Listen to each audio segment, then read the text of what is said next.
સાધુને હેરાન કરવા નીકળેલી કીર્તિ રડતી થઈ ગઈ. ધમકી આપનારી કીર્તિ રડતા રડતા કગરવા લાગી. મન ફાવે એવા દેકારા કરનારી કીર્તિ રડી પડી. મેકઅપ નીકળી ગયો. સોશિયલ મીડિયામાં સભ્ય સમાજને શરમાવે એવી હરકતો કરનારી કીર્તિ નાટકમાં નંબર 1 નીકળી. મહાશિવરાત્રી પર મૃગીકુંડમાં સ્નાન વખતે મીડિયા અને પોલીસ બંનેના સંયમની પરીક્ષા કરનારી કીર્તિ હવે ન્યાય માંગી રહી છે. 20 લાખની ખંડણી માંગવાના કેસમાં પકડાઈ ત્યારે તો મોઢું મલકાવીને રોફ જમાવતી હતી, પરંતુ એક દિવસના રિમાન્ડ પૂરા થતાં જ્યારે કોર્ટમાં રજૂ કરવા લવાઈ ત્યારે નાટકના આંસુ સારતી દેખાઈ. પહેલા મીડિયાને ધમકી આપી અને હવે એ જ મીડિયા ન્યાય અપાવે એવી અપેક્ષા રખાઈ. સાધુઓ વિરુદ્ધ બેફામ અને એલફેલ બોલનારી કીર્તિ રડતી જોવા મળી, જેમાં મેકઅપના લપેડા પણ નીકળી ગયા.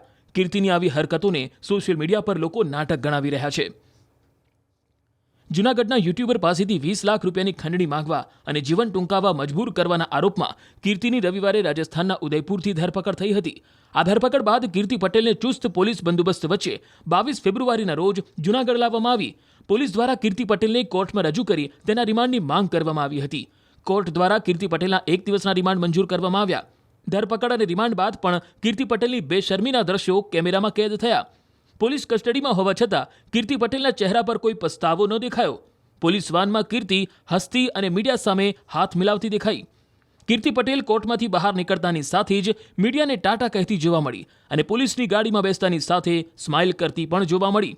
એટલું જ નહીં, પોલીસ વાનની અંદર કીર્તિ પટેલ તેની સાથે બેઠેલા પોલીસ કર્મીઓ સાથે પણ હસી મજાક કરતી હોય તેવા દ્રશ્યો કેમેરામાં કેદ થયા.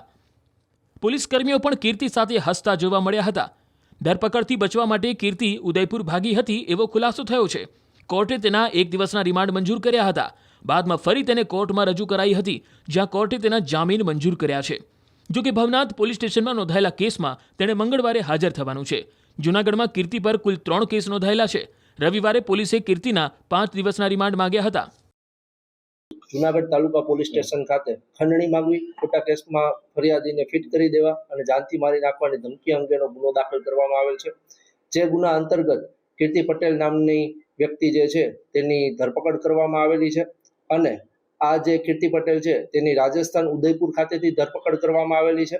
રિમાન્ડમાં જે ગુનો દાખલ થયો ત્યારથી કીર્તિ પટેલ કઈ જગ્યાએ ગયેલ છે, આ ઉપરાંત અન્ય કોઈ વ્યક્તિ તેની સાથે સામેલ હતા કે કેમ, આ ઉપરાંત જે સહ આરોપીઓ પકડવાના બાકી છે, અન્ય જે આરોપીઓ જે 4 છે તેને પકડવાના બાકી છે, તો આ આરોપીઓ કઈ જગ્યાએ છુપાયેલા છે તેની વિગત મેળવવાની છે. આ ઉપરાંત જે 20 લાખની ખંડણી માંગેલી હતી તો તે પૈકી ફરિયાદીએ કોઈ રકમ આપેલ છે કે કેમ, અને આ બાબતની સઘન તપાસ માટે દિન 5ના રિમાન્ડ માંગવામાં આવેલ છે.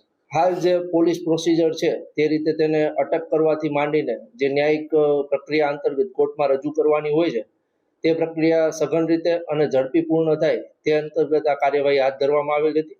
હાલ કીર્તિ પટેલે પોતે સહમતિ આપેલ હોય કે આ જે ગુનો બનેલ છે તે ધાર્મિક લાગણી દુભાયેલો હોય અને અન્ય કોઈ વ્યક્તિ કે તેના ઉપર કોઈ એની જે જાનને જોખમ હોય, અન્ય કોઈ બનાવ ના બને તે હેતુસર તેનું જે મુખ છે તે ઢાંકલ રાખવામાં આવેલ. રવિવારે કોર્ટે 1 દિવસના રિમાન્ડ મંજૂર કર્યા હતા. આથી સોમવારે ફરી તેને કોર્ટમાં રજૂ કરવામાં આવી, જ્યાં તેના જામીન મંજૂર થયા છે. ધરપકડ વખતે ડરી ગયેલી કીર્તિએ પોતાનું મોઢું ઢાંકવાનું પોલીસને જણાવ્યું હતું.